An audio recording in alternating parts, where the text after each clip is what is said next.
Kumain ulit ako sa isa sa mga na-vlog ko na Korean restaurant na 16 years nang ang open. Heto nga pala ang Changke Korean Restaurant. Grabe, since 2009 pa nga nung tinayo etong Korean restaurant na to. Dati nga mga mare ay puro Korean ang kumakain sa restaurant na to, pero ngayon karamihan ay puro Pilipino na. Dahil na rin siguro sa mga authentic foods nila na pasok sa panlasa ng mga Pinoy. Kung K-drama lover ka nga mga mare, ay alam ko isa to sa mga napapanood mo, yung black noodles nila na kung tawagin niya ay jajam yun. Take note, sila nga pala ang gumawa ng noodles, kaya naman mapaparami ka. Maganda pa nga doon ay good for sharing to mga mare, dahil nabalitaan ko dito ay may mga nag-ambag-ambagan ng mga estudyante para lang makakain ito. Kung gusto mo naman ng dalawang klase ng noodles, eh eto ang orderin mo. Na kung tawagin nga ay jam-jam yon, na may kasama ng jampong na bagay sa tag-ulan. Medyo may palo ng spice ito, kaya bagay na bagay sa mga spicy lover. Heto naman yung black noodles na sinabi ko kanina, kaya naman kung hindi ka makapili sa dalawa ay pagsamahin mo na. Meron din silang kampunggi or spicy fried chicken. Meron din sila ditong tansiyok. Mamimili ka dito mga mare kung pork ba or chicken yung tansiyok mo, pero ang pinili namin ay pork. May kasama ng sweet and sour yan na pwede mong pagsawsawan or pwede mo rin ihalo yung tansiyok. Meron din silang steam mando na mas i-improve pa ang lasa kapag sinusaw mo sa sauce. Meron din silang japchae na madalas nga makikita sa mga buffet. Grabe, sobrang solid mag food trip dito, kaya naman sa mga gusto makatikim dyan ng mga authentic na pagkain, try nyo na dito sa Changke Korean Restaurant. Located nga pala sila sa 103 Kalayaan Avenue, Quezon City. Kahilera lang din sila ng Kalayaan Plaza. Ilan lakad lang to mga mare at makikita nyo na kagad ang Changke Korean Restaurant. Papasok kayo dito at pagpasok nyo nga sa loob, ang bubungod sa inyo ay malinis at maganda ang ambience. Kung malayo nga kayo dito mga mare ay pwede kayo magpa-deliver, basta mag-message lang kayo sa kanilang page. Heto nga pala ang kanilang iba't ibang mga menu mga mare, marami kayong pagpipilian dyan. Bali nag-o-open sila dito ng 10:30 AM hanggang 10 PM. So paano mga mare, food trip na muna ako ha.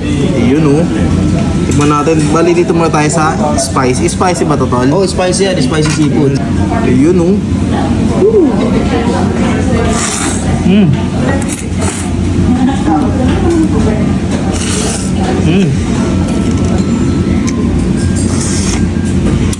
Okay to ha. Ito naman yung kanilang jajang yan mga mare. Ayan oh. Grabe. K-dramang subo. Okay. 3, 2, 1, go.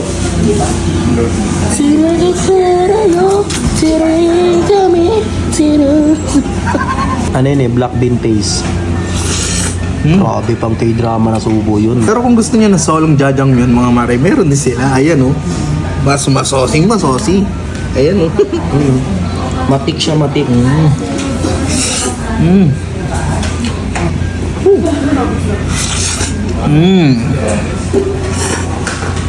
Ito naman yung pork tansiyuk nila mga mare. Meron din silang chicken tansiyuk. Ayan. Pero ito may kasama yung Sweet and sour. sweet and sour na pwede mong i-dip to. Ayan o, dip natin. Grabe naman talaga.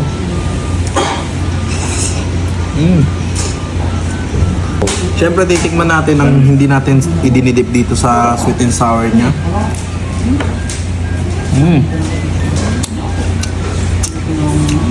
Malasa naman na siya kahit hindi mo siya isawsaw. Ito naman yung steam mando nila mga mare. Ayan o, tikman din natin to syempre. Yun o. Bali ito nga palang sausaw na to ay ginawa ko. Fresh from Madam Charlotte. You know? Anong sausawan yan? Parang kakaiba. Ito yung may toyo, suka, tapos meron siyang chili powder. Yes. Ayan. Tingnan nyo yung laman o. Grabe. Ang sarap din yan. Ito naman yung japchae nila mga mare na madalas nating nakikita sa mga buffet at kung saan-saan mga mare. Siyempre sikat to eh. Bale meron niya akong mga chopsy na gulay bentol. Yes. Ayan oh, may karne agad oh.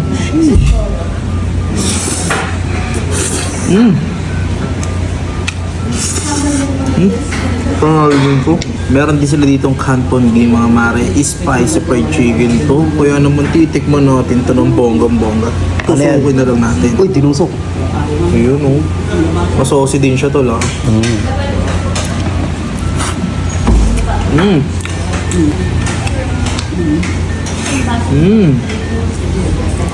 Grabe. Ang sarap nito. What ha?